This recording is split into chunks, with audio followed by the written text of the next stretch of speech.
Salut à tous et à toutes et bienvenue dans votre canal Be in Math. Aujourd'hui, on va traiter les fonctions linéaires, c'est la séance du jour. Et au programme, on va définir ce que c'est que la fonction linéaire, on va la représenter graphiquement et on va voir à quoi ça et on va la mettre en œuvre. Voilà, c'est ce qu'on va faire. Donc, on commence par définir la fonction linéaire.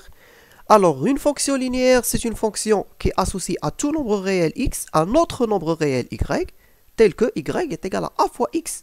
Le a ici, c'est un réel fixé. X ici, c'est une variable. Donc, y serait donc une variable qui change en fonction de x. Bon, c'est normal, puisque y est égal à a fois x.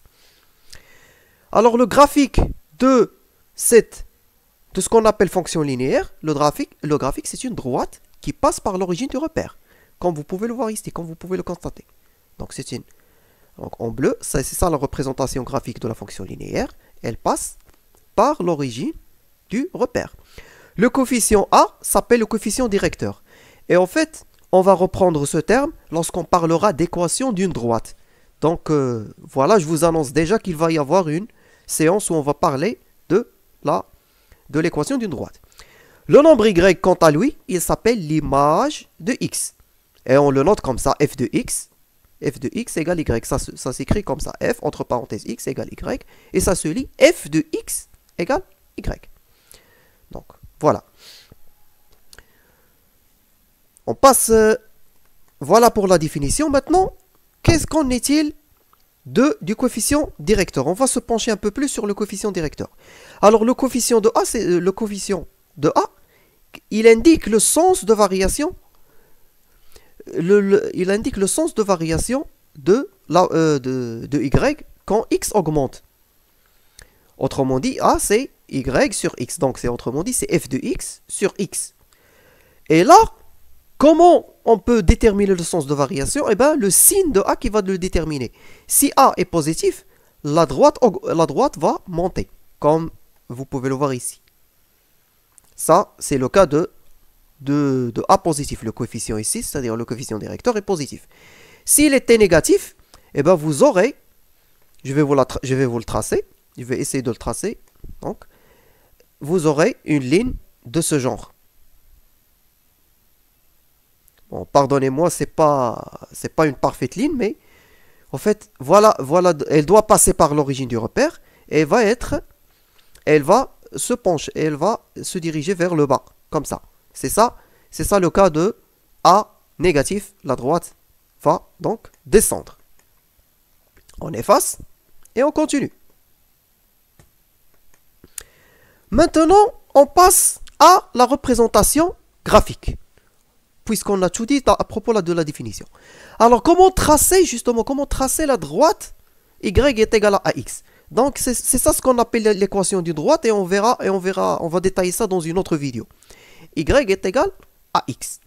Alors, la fonction linéaire est représentée dans un repère orthonormé par une droite qui passe par l'origine.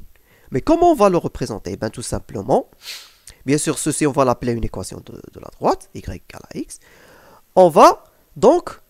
Nous savons déjà, alors pour tracer une droite, on a besoin de combien de points? On a besoin de 2 points. C'est ça la réponse. Pour tracer une droite dans le plan, il nous faut 2 points. On connaît déjà un. On connaît déjà un point.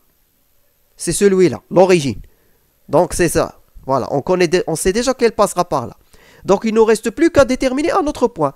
L'astuce, c'est que ce point, ça sera l'image de 1. De x est égal à 1. Pourquoi? Parce que lorsqu'on va calculer, puisque y est égal à a fois x, donc il est sage de choisir que x est égal à 1. Comme ça, directement, y serait égal à a, le coefficient directeur lui-même. Et ainsi, voilà le deuxième point par lequel passera notre droite. C'est 1a. Donc, comme vous pouvez le constater dans cet exemple, si a était 0,5, alors la droite passera déjà par l'origine 0,0 et passera par le point 1, 0,5. Donc, vous n'avez qu'à représenter le point de coordonnées 1,01 et 0,5. Vous tracez votre droite, voilà vous avez fini par représenter graphiquement votre fonction linéaire, dans ce cas. Dans le cas où a est égal à 0,5. Sinon, ça donnera ce que ça donnera lorsque a égale autre chose. Maintenant, il est temps de passer à la mise en œuvre, puisqu'on a fait le tour d'horizon de cette fonction. Vraiment, il n'y avait pas grand chose à dire. C'est de la proportionnalité, il n'y a rien de plus. Alors, supposons qu'on devrait résoudre le problème suivant. Alors, nous avons une taxe de 20% qui est imposée et ajoutée à un n'importe quel prix donné par ou exprimé par X. Alors, si on veut exprimer, alors première question, il fallait exprimer le prix. Le prix après l'augmentation, après la mise en place de cette taxe. Alors, le nouveau prix, qui est Y, sera donc X plus 20 sur 100. C'est ça l'augmentation de 20. C'est ça la taxe, 20% du prix. Alors, 20 sur 100 fois X. X, on va lui ajouter 20%, 20 sur 100 de X. Ça sera, autrement dit, ça sera X plus 0,2X. Bon, les simplifications, vous connaissez l'histoire. 0, bon, vous simplifiez par 10, ça fait 2 sur 10. 2 sur 10, c'est 0,2. Bon, rien de sorcier là-dedans. Rien d'étrange. Alors, vous factorisez ici par x, ça vous fait donc 1,2x. Donc, le nouveau prix va être donné sera donné par y égale 1,2 fois x. Donc, va être égal comme ça, 1,2 fois x. Alors, comment vous appelez cette expression? Alors, cette expression, comment elle s'appelle? Comment vous justement, c'est ça la deuxième question. Comment vous appelez cette expression? C'est une fonction linéaire. Donc, pour en déduire quels seront les prix étiquetés après cette taxe, alors voilà 3 exemples. Si le prix est égal à 10 avec votre monnaie locale, si x est égal à 10 monnaie locale, alors y va être égal à 12 monnaie locale. Le nouveau prix après l'application de la taxe. De la même façon, si x est égal à 25 monnaie locale, alors y va être égal à 30 monnaie locale. De même, x est égal à 50 monnaie locale, donc le nouveau prix sera 60 monnaie locale.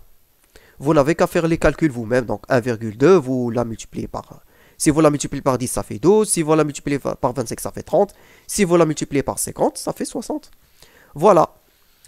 Donc, graphiquement, si on trace ça graphiquement, voilà le graphique des prix entre le prix final, après l'application de la taxe, et le prix avant, en fonction du prix avant la taxe. C'est une droite qui passe par l'origine du repère, et elle est dans le coefficient directeur, c'est 1,2. Donc, voilà, je pense que nous avons tout dit. La séance est terminée, cette brève séance est terminée. Merci pour votre attention. Si vous avez aimé, likez, partagez. Vous avez encore des questions, posez-les en commentaire. Abonnez-vous, activez les notifications pour ne pas rater la prochaine séance qui sera sur les fonctions affines. D'ici là, portez-vous bien. À bientôt.